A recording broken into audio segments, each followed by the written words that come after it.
আসসালামু আলাইকুম প্রিয় শিক্ষার্থীরা, আশা করি তোমরা ভালো আছো। 2025 সালের আইসিটি যশোর বোর্ডের ধারাবাহিক সমাধান ক্লাসের শেষ পর্বে তোমাদের সবাইকে জানাই শুভেচ্ছা এবং স্বাগতম। সাথে আছে আমি মোহাম্মদ রাজীব ফ্রম স্কিল হাট বাংলাদেশ। আজকে আমরা আলোচনা করব পঞ্চম অধ্যায় থেকে যে সৃজনশীলটা এসেছিল, অর্থাৎ সৃজনশীল 8 নিয়ে, যেটা প্রোগ্রামিং ভাষা থেকে এসেছে। তো আর দেরি কেন, চলো শুরু করি।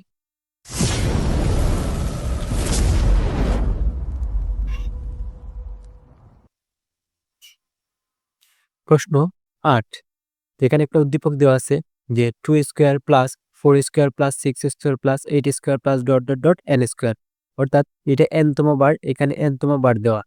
তো এখানে শুরু হয়েছে 2 থেকে, বাড়তেছে কত করে, 2 করে। এই যে প্রথমে 2, তারপর হচ্ছে 2 করে বাড়ছে 4, তারপর আবার 2 করে বাড়ছে 6, তারপর আবার 2 করে বাড়ছে 8, এরকম ভাবে সিরিজটা বাড়তে থাকবে। তো কততম পর্যন্ত বাড়বে, এন তম বার বাড়বে। আর এখানে কিন্তু এই যে এক্স স্কোয়ারটা কিন্তু fixed, square fixed, square fixed, square fixed. তো প্রথম প্রশ্ন কি বলছে এখানে, প্রথম প্রশ্ন বলছে যে কিওয়ার্ড কি, কিওয়ার্ড কি। তো কিওয়ার্ড হলো প্রোগ্রামে ব্যবহৃত কতগুলো সংরক্ষিত বিশেষ শব্দ যার নির্দিষ্ট অর্থ আছে এবং প্রোগ্রামে একটি নির্দিষ্ট কার্য সম্পাদন করে। তো কিওয়ার্ড হচ্ছে এই যে কিওয়ার্ড হচ্ছে একটা প্রোগ্রামিং ল্যাঙ্গুয়েজের নিজস্ব সম্পত্তি, অর্থাৎ তার বাপদাদার সম্পত্তি। এগুলো চাইলে আমরা ইউজ করতে পারবো না। তো আবার যদি বলি কিওয়ার্ড কি, কিওয়ার্ড হলো প্রোগ্রামে ব্যবহৃত কতগুলো সংরক্ষিত বিশেষ শব্দ, সংরক্ষিত বিশেষ শব্দ যার নির্দিষ্ট অর্থ আছে এবং প্রোগ্রামে একটি নির্দিষ্ট কার্য সম্পাদন করে। তো কিওয়ার্ড জিনিসটা, এই সংখ্যাটা মুখস্থ করে নিবা। তারপর হচ্ছে 2 নম্বর কি বলছে, এই যে বিউটিফুল দিয়ে তারপর কি দেওয়া, এক্সক্লেমেটরি চিহ্ন দেওয়া। একটি ভুল ভেরিয়েবল নামের উদাহরণ বুঝিয়ে লেখো। এটা যে একটা ভুল ভেরিয়েবলের নাম, তাকেই আমাদেরকে বুঝিয়ে লিখতে হবে। তো ভেরিয়েবল লেখার নিয়মগুলো আমাদের আমাদের সবার জানা উচিত। তো এটা সব লেখার নিয়মের মধ্যে পড়ে। তো ভেরিয়েবল আন্ডারস্কোর, এই যে আন্ডারস্কোর, ভেরিয়েবল আন্ডারস্কোর এবং ডলার সাইন, এই যে ডলার সাইন ছাড়া অন্য কোনো বিশেষ অক্ষর, যেমন এট দ্য রেট, হ্যাশ, তারপর এন্ড, এক্সক্লেমেটরি, তারপর হচ্ছে এটা পার্সেন্টেজ বলতে পারি আমরা, তারপর অ্যাস্টেরিস্ক চিহ্ন বা স্টার প্লাস ইত্যাদি ব্যবহার করা যাবে না, কিন্তু এগুলো প্রথম অক্ষর হিসেবে ব্যবহার করা যাবে। অর্থাৎ শুরুতে এগুলা ব্যবহার করা যাবে, কিন্তু মাঝখানে বা শেষে এগুলা ব্যবহার করা যাবে না। বিউটিফুল, বিউটিফুল এর সাথে কি আছে, একটা আন্ডারস্কোর আছে, একটি ভুল ভেরিয়েবলের নাম। কারণ বিউটিফুল নামের শেষে এই যে এক্সক্লেমেটরি চিহ্ন রয়েছে, চিহ্নটি প্রথম অক্ষর হিসেবে ব্যবহার করা যায়, কিন্তু শেষে ব্যবহার করা যায় না, তাই ভেরিয়েবলটি সঠিক নয়। এতটুকু দিলেই তোমরা আশা করি পেয়ে যাবা, 2 এর 2 পেয়ে যাবা। তারপর এই খুব সংক্ষিপ্ত একটা সৃজনশীল এটা। তারপর 3 কি বলছে, তিনি বলছে যে উদ্দীপকের ধারাটির জন্য একটি অ্যালগরিদম লেখো। তো অ্যালগরিদম কাকে বলে, কোনো সমস্যা সমাধানের ধারাবাহিক প্রক্রিয়াকে অ্যালগরিদম বলে। তো আমরা এখন এই সমস্যাটার কি করব, অ্যালগরিদম দেখব। তো অ্যালগরিদমটা এখন লেখা শুরু করি। তো অ্যালগরিদমের প্রথম ধাপ হচ্ছে, আমরা জানি যে স্টার্ট। প্রথমে কি করতে হয়, স্টেপ 1 স্টার্ট, স্টেপ স্টেপ 1, প্রথমে কি করতে হবে, স্টার্ট। প্রথমে কি করতে হবে, স্টার্ট। তারপর হচ্ছে স্টেপ 2, স্টেপ 2 এটা কি নিব আমরা, স্টেপ 2 তে নিব এই যে এটা কিন্তু যোগফল চাইছে। এখানে কি চাইছে, যে এই যোগফল দেখে প্রথমে 2 প্লাস 4 প্লাস 6 প্লাস 8 প্লাস এই বলে কিভাবে গেছে, যোগ আকারে গেছে। তো আমরা কি করব, এখন যোগ করব। তো যোগ করার জন্য, আর কততম পদ, এন তম পদের যোগ। তো প্রথমে আমরা কি নিব, যোগ করার জন্য সাম একটা ভেরিয়েবল নিব। তো সামকে আমরা লিখতে পারি যে, অথবা আমরা নিতে পারি যে ইনপুট এন। প্রথমে আমরা ইনপুট এন নিয়ে নেই, ইনপুট ইনপুট এন, ওকে ইনপুট এন নিলাম। তারপর স্টেপ 3 তে, স্টেপ 3 তে আমরা কি নিব, স্টেপ 3 তে নিব যে এস ইকুয়াল টু 0, এস অর্থাৎ সামেশন, সামেশন প্রথম অবস্থায় আমরা 0 রাখবো। তারপর হচ্ছে এই যে আই, আই কত থেকে শুরু হইতেছে, আই শুরু হইতেছে 2 থেকে, আই কত থেকে শুরু হইতেছে 2 থেকে। তারপর স্টেপ 4 এ আমরা শর্ত দিব। স্টেপ 4 এ আমরা কি দিব, স্টেপ 4 এ শর্ত দিব। কি শর্ত দিব, ইফ, যদি, যদি আই এর মান কি হয়, আই এর মান একটা সময় বাড়তে বাড়তে কি হয়ে যাবে, এই যে এন, এন কত দিব এটা তো আমরা জানি না, ইউজার দিবে, হয়। তাহলে এই যে এটা এইভাবে লেখা যায়, আবার এই যে এইভাবে লেখা যায়। অর্থাৎ এই যে আয়ের মান কি হবে, একসময় আয়ের মান এখন আছে 2, তো বাড়তে বাড়তে বাড়তে বাড়তে একসময় কি হবে, এই যে মিথ্যা হয়ে যাবে। তো এখানে 2টা হবে। যদি ইয়েস হয়, ইয়েস হলে কি হবে, ইয়েস হলে হবে যে go to step 5, go to step 5, go to step 5। আর যদি নো হয় অর্থাৎ ফলস হয়ে যায়, তখন কি বলবো যে go to go to step 6। এখন স্টেপ 5 আর 6 কি, এখন আমরা এগুলা লিখে দিব।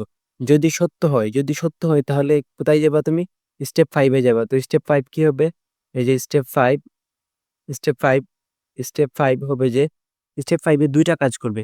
এই যে সামেশন এস সমান সমান এস প্লাস আই, এতটুকু হচ্ছে যোগফল, কিন্তু এখানে তো স্কোয়ার যোগ করতে বলছে, তাই আমরা এই যে একটা স্টার দিয়ে তারপর আই দিয়ে দিব। শুধু যোগফল বললে যদি স্কোয়ার না থাকতো এতটুকু দিলে হয়ে যেত। ওকে, যেহেতু স্কোয়ার আছে তাই আমাদেরকে কি কি দিতে হবে, এই যে আই ইন্টু আই দিতে হবে। তারপর আরেকটা কাজ করবে, আয়ের ভ্যালু কত করে বৃদ্ধি পাইতেছে, আয়ের ভ্যালু 2 করে বৃদ্ধি পাইতেছে, তাই আমরা এখানে দিয়ে দিব যে I I equal I plus 2। তারপর দিয়ে দিব কি স্টেপ 6, স্টেপ 6-এ কি, যদি এই যে আয়ের ভ্যালু 2 করে বাড়তে বাড়তে বাড়তে এন আমরা যত ইনপুট দিব তখন কি হয়ে যাবে, এন এর সমান হয়ে কি হয়ে যাবে, দেন মিথ্যা হয়ে যাবে। তো এখানে মিথ্যা যদি হয় তখন আমরা কি করব, এই যে প্রিন্ট প্রিন্ট প্রিন্ট এস, তারপর সর্বশেষ এইখানে হবে স্টেপ 6 হবে, এটা স্টেপ 6। তারপর হচ্ছে স্টেপ 7। তো স্টেপ 7 আমরা কি দিয়ে দিব, স্টেপ 7 আমরা দিয়ে দিব স্টপ। সো এই যে শুরু করছিলাম তাই আমাদেরকে স্টপ করতে হবে। তো এইটা ছিল এটার অ্যালগোরিদম, ধাপে ধাপে সমস্যা সমাধান করার প্রোগ্রাম। তারপর কি বলছে, তারপর 4 নম্বরে কি বলছে যে উদ্দীপকের ধারাটির জন্য সি ভাষায় একটি প্রোগ্রাম লিখো। অর্থাৎ এই যে এখানে যে একটা ধারা দেওয়া আছে, এই ধারার যোগফলের জন্য আমাদেরকে কি বলছে, একটা সি প্রোগ্রাম লিখতে বলছে। কিন্তু সি প্রোগ্রামে গিয়ে লুপ আছে যে 3টা, এখানে নির্দিষ্ট লুপ বলে দেয় না। চাইলে আমি কি করতে পারবো, এই যে ডু হোয়াইল লুপ ইউজ করতে পারবো, ডু হোয়াইল লুপ ইউজ করতে পারবো অথবা হোয়াইল লুপ ইউজ করতে পারবো। তো আমি সাজেস্ট করবো তোমাদেরকে ফর লুপটা ইউজ করার জন্য, কারণ এটা হচ্ছে বেস্ট। এটা হচ্ছে একটা, এই যে 3টার মধ্যে এই ফর লুপটা হচ্ছে বেস্ট। তো আমরা এখন লুপ নিয়ে লুপ দিয়ে আমরা কি করব, এই সিরিজটার সমাধান করবো ফর লুপ দিয়ে অবশ্যই। তো আমি একটা ব্রাউজার ওপেন করে নিচ্ছি, প্রথমে প্র্যাকটিক্যাল দেখবো, তারপর এই কোডটা আমরা লিখবো। তো আমি কোড লিখবো যে run C in online, run C in online. Okay, তো প্রথমে আমি প্র্যাকটিক্যাল দেখাবো, তারপর কি করব, এই কোডটা আমরা খাতায় লিখে নিব। তো এই যে একটা প্রোগ্রামিজ.com আসলো, এটাই গেলাম। তো বেসিক কিছু ফাইল দেওয়া আছে, আমি আর এগুলা আমি কেটে দেই, এগুলা কেটে দেই। তো তোমরা যেহেতু সৃজনশীল প্রশ্নের সমাধান করতে আসছো, তো আমি আশা করি এইগুলা সম্পর্কে তোমাদের একটু টুকটাক ধারণা আছে। তো আমি এটা কি করতেছি, এই যে এগুলা কমেন্ট গুলা কেটে দিতেছি। ওকে, এই যে এটা হচ্ছে একটা সি ভাষার কমেন্ট। তো কমেন্ট গুলা আমি কেটে দেই, এই যে কেটে দিলাম। এখন আমার এই যে বেসিক স্ট্রাকচার যেটা, তো আমি প্রথমে কি নিব, 3টা ভেরিয়েবল নিব। 3টা ভেরিয়েবল কারণ হচ্ছে এই যে ইউজার থেকে প্রথমে একটা ইনপুট এন নিব, আইএনটি দিব, আইএনটি এন একটা ভেরিয়েবল। তারপর এস এর ভ্যালু অ্যাসাইন করে দিব, এস ইকুয়াল টু 0। তারপর হচ্ছে আই আই কোথা থেকে শুরু হয়েছিল, আই এর ভ্যালুটা কি করে দিব, অ্যাসাইন করে দিতে পারি, আই ইকুয়াল টু 2, কারণ আই শুরু হয়েছিল 2 থেকে। তারপর আমরা ইউজারকে একটা আউটপুট দেখাবো, আউটপুট দেখানোর জন্য ফাংশনের নাম কি, এই যে PRNT প্রিন্টএফ। তো বলবো যে enter the enter the last number of the series. এটা তোমার উপর নির্ভর করে তুমি কি দিবা, enter the last number of the series series তো এরকম দিলাম। তারপর হচ্ছে এখান থেকে বের হব, তারপর ইউজার যে ইনপুট দিবে তাকে আমরা কি করব, সংরক্ষণ করব। সংরক্ষণ করার জন্য কি দিব, স্ক্যানএফ, তারপর হচ্ছে স্ক্যানএফ দিয়ে, তারপর হচ্ছে %d স্ক্যানএফ, তারপর হচ্ছে %d। তারপর এই যে এখান থেকে বের হব, তারপর ভেরিয়েবলের লোকেশনটা বলে দিব, ভেরিয়েবল লোকেশন বলে দিব যে অ্যাড দিয়ে এই যে এন, যেহেতু ও লাস্ট নাম্বার এন দিবে তাই এন দিলাম। এখন আমরা কি করব, ফর লুপে ঢুকে যাব, যেহেতু আমরা ফর লুপে ইউজ করবো আর এটা সবচেয়ে সহজ এবং বেস্ট। তো ফর লুপের 3টা অংশ, প্রথমটা হচ্ছে আই, আই মানে কত থেকে শুরু হইতেছে। যদি আমরা এখানে আই ডিক্লেয়ার করে দিছি 2, তো আই এখানে আবার দিতে পারি, বা তবে আমি যদি প্রথমে এখানে আই 0 দিলাম, এই যে i0 দিতাম তাও হইতো, অথবা শুধু i দিলেও হইতো। তো ডবল হইতেছে সমস্যা নাই। তারপর i, তারপর কি i এর ভ্যালু, এই যে i এর ভ্যালু কি হবে, এই যে n তম বার।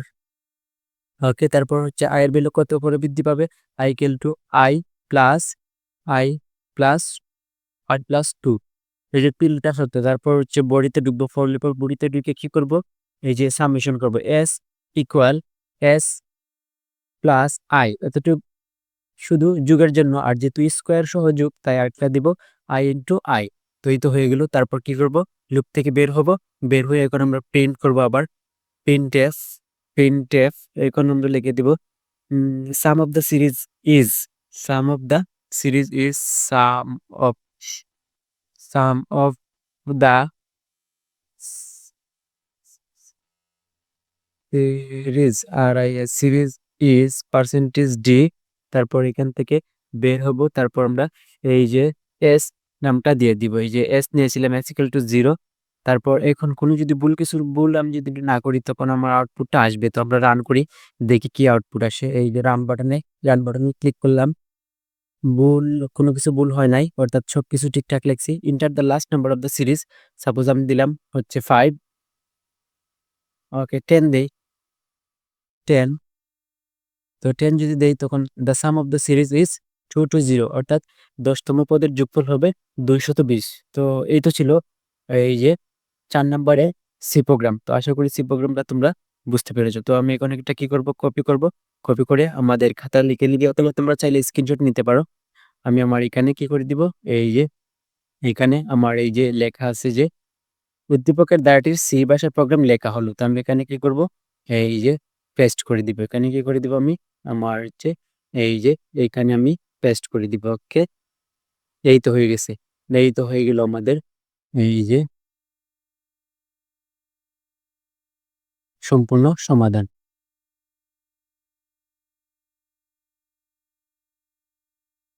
তো আশা করি তোমরা ভিডিওটা ভালো করে বুঝতে পেরেছো।